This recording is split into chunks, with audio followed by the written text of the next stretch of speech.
Today we're talking something a little different from normal for this channel, and for once we're actually looking at a new camera from Blackmagic Design, the URSA Broadcast G2. Now this is different from the regular URSA Mini G2, both in price and function, so keep that in mind.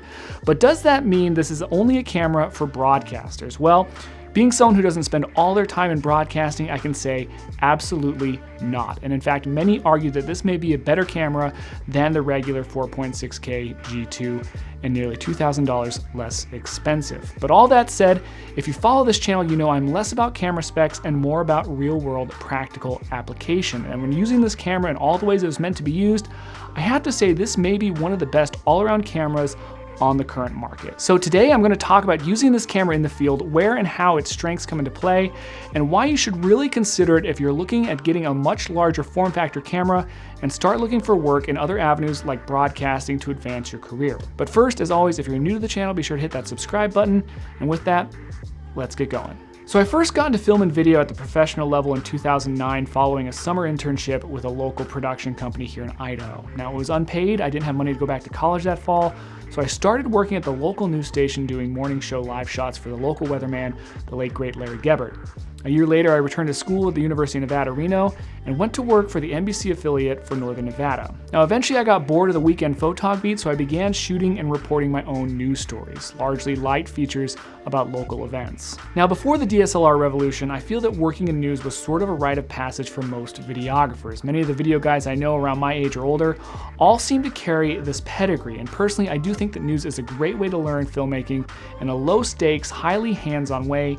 And yes, while there is much less of a focus on actual production, you do get hundreds and hundreds of hours under your belt using a camera in a wide variety of situations. Now, truth be told, I hadn't worked in news since about 2012 when I left the station in Reno, Nevada, but back in March of this year, a company called Law and Crime reached out to me looking for a freelance videographer, and their main requisite was a background with news and ENG style camera usage. Now, I kid you not, their first email specifically noted no DSLR style cameras for the job. According to Law and Crime, they've had a very difficult time finding videographers with news gathering experience. Now, personally, I think this is because consumers now have access to very high quality cameras for cheap, and most news stations are now wanting one-man band style reporters, sort of eliminating the need for general news photographers. And I think that this has resulted in fewer and fewer people working in news as a path to learn and a means to have access to better cameras. Because believe it or not, that was once a perk of the job.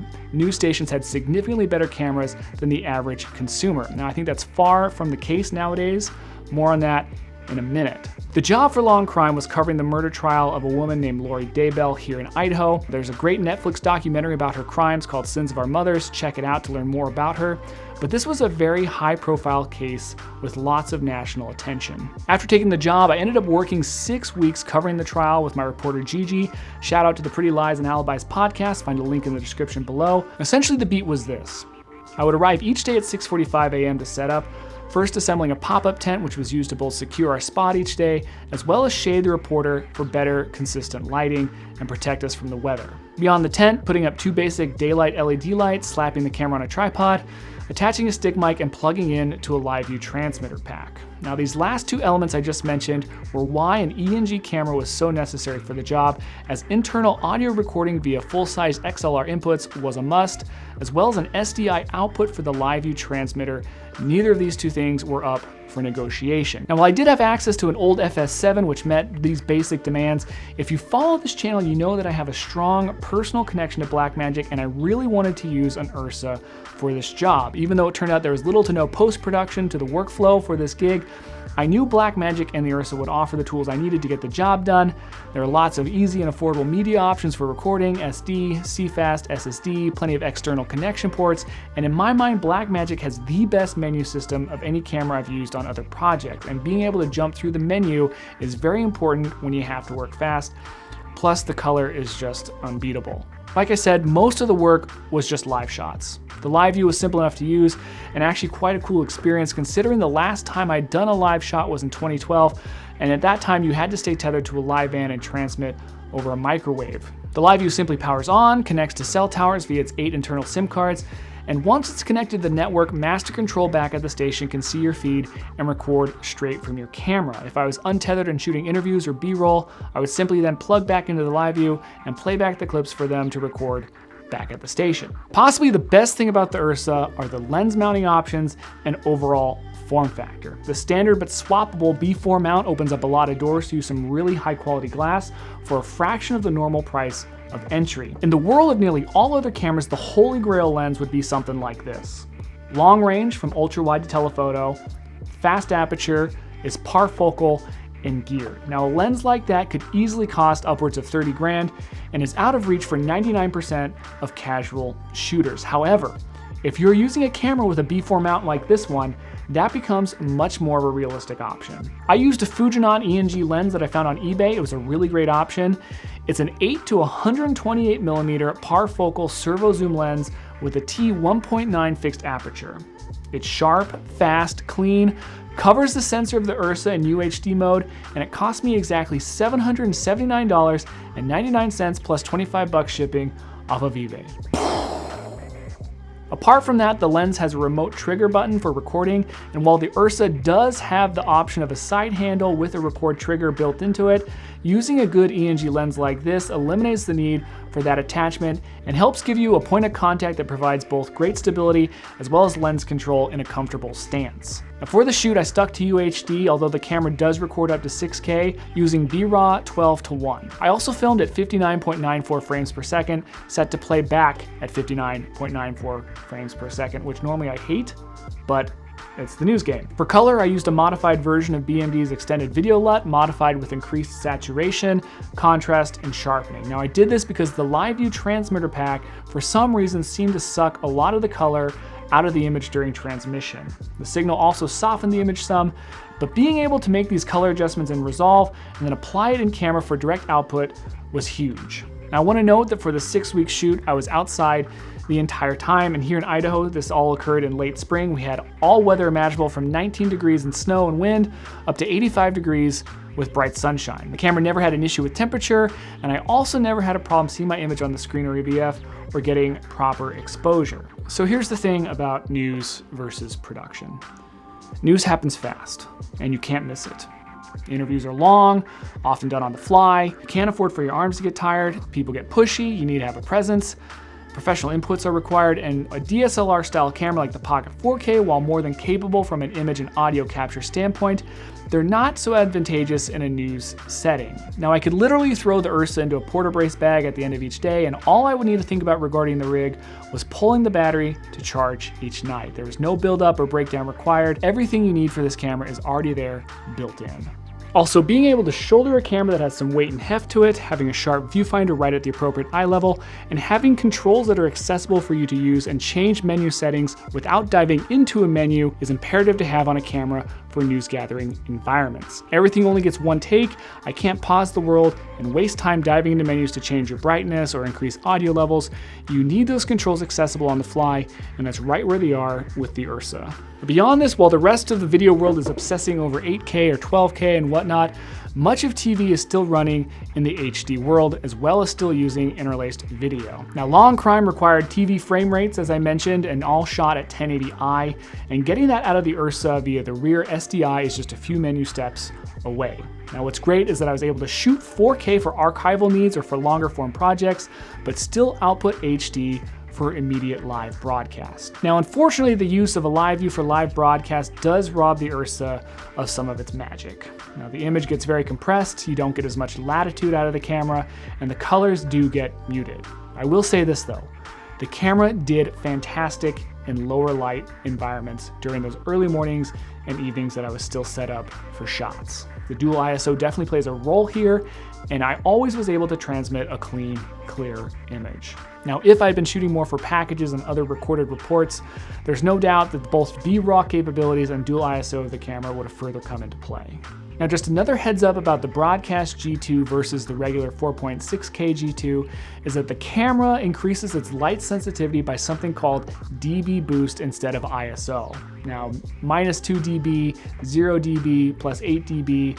This is the speak and sort of what you'll see on the screen instead of that standard ISO 3200 and whatnot. If you're coming from an ISO background, Blackmagic does have a sort of conversion chart for you to reference, although I think you'll find that once you start using it and get used to what you're seeing and what you're getting, I think you'll find that you don't put that much thought into what dB actually equals what ISO. You just go off of what the settings are. Another really cool thing about the URSA Broadcast is that technically you don't even need a live view to transmit the image. It's possible to transmit directly from the camera to the ATEM streaming bridge via your smartphone. Basically, you connect the camera to your phone via a USB port, enable sharing, and connect to the ATEM through the camera's menu system and begin streaming live from anywhere that has cell service. Now let me say that again. This camera as it stands is a portable streaming studio.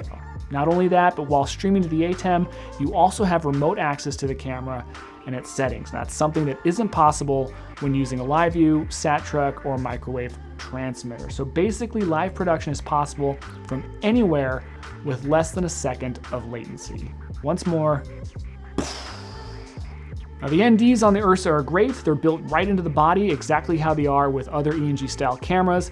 They're effective and easy to access without having to pull your eye away from the viewfinder. Again, in a news environment where you have no control over light and you can't stop recording to adjust or sort of reset, it's important to be able to effectively adjust your image on the fly. Now, the NDs help with that a lot. They also have no noticeable impact on the color of the image. Now, let me put it this way. Often you're shooting in the least picturesque settings possible.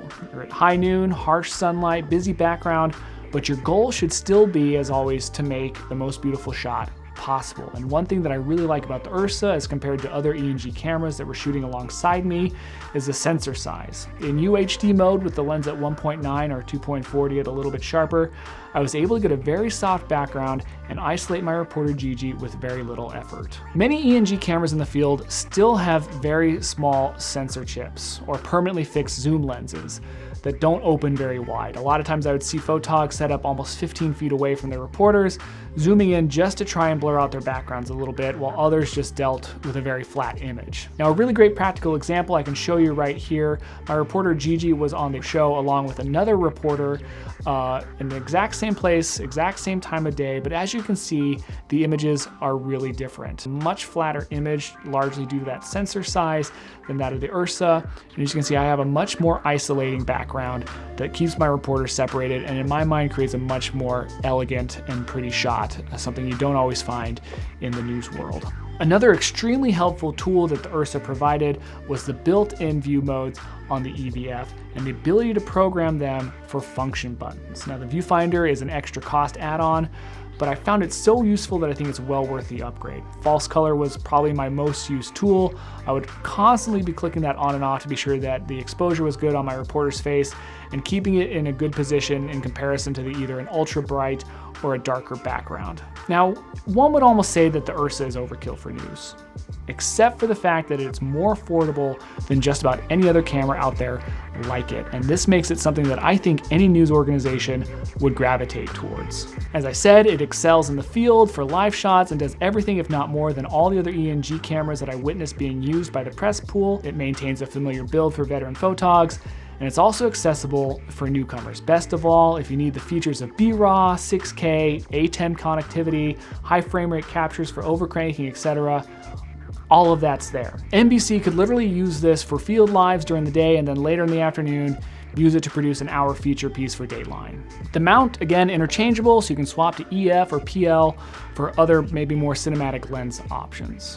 Now, of course, there are some things missing from this camera that are present in the regular 4.6K G2. The regular URSA G2, if it's fair to call it regular, does have more frame rate options and at different resolutions. And the broadcast cannot get quite as overcranked as the other G2 or reach the higher frame rates at the higher resolutions. And as mentioned, it uses dB boost as opposed to ISO, though that really is just a naming issue and it still accomplishes the same thing and at the same level of light sensitivity. Now, I don't have access to a regular G2 to test, but from my research, I've seen that the broadcast actually does a better job of maintaining higher dynamic range than the regular, even though the 4.6K claims to have 2 more stops of dynamic range. Now, this is a matter of testing done by others. I can't fully confirm it, but either way, the difference is either unnoticeable or leans in favor of the Broadcast. Now besides that, the Broadcast is capable of shooting 6K as opposed to the 4.6 limit of the other G2. Broadcast also offers the ability to shoot in H.264 and H.265 formats, along with the standard ProRes and B-RAW, which is something that the other Pockets and URSA do not offer. So surprisingly, from a certain standpoint, you're getting a bit more camera for nearly $2,000 less than the standard 4.6K G2. Apart from, of course, the frame rate restrictions, but if you can live with that, I do think it's an utterly amazing deal and something you should really think about, especially if you're looking to get into ENG and broadcast work. Which leads me to this. For me, being a videographer who works a lot on commercial shoots and narrative work, the Broadcast G2 is already a very powerful tool.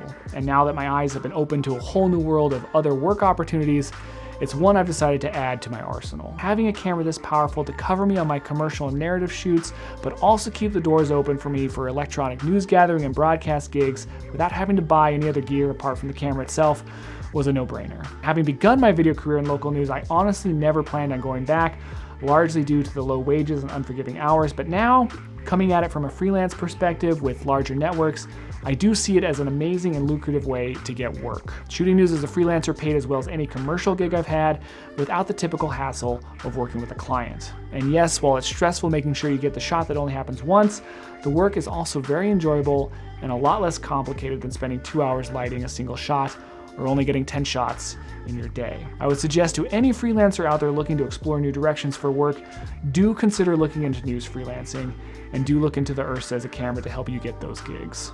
Now, as always, thank you so much for watching. If you enjoyed the video, be sure to like, share, and subscribe. Feel free to throw any questions you might have in the comments below, and as always, we'll see you next time.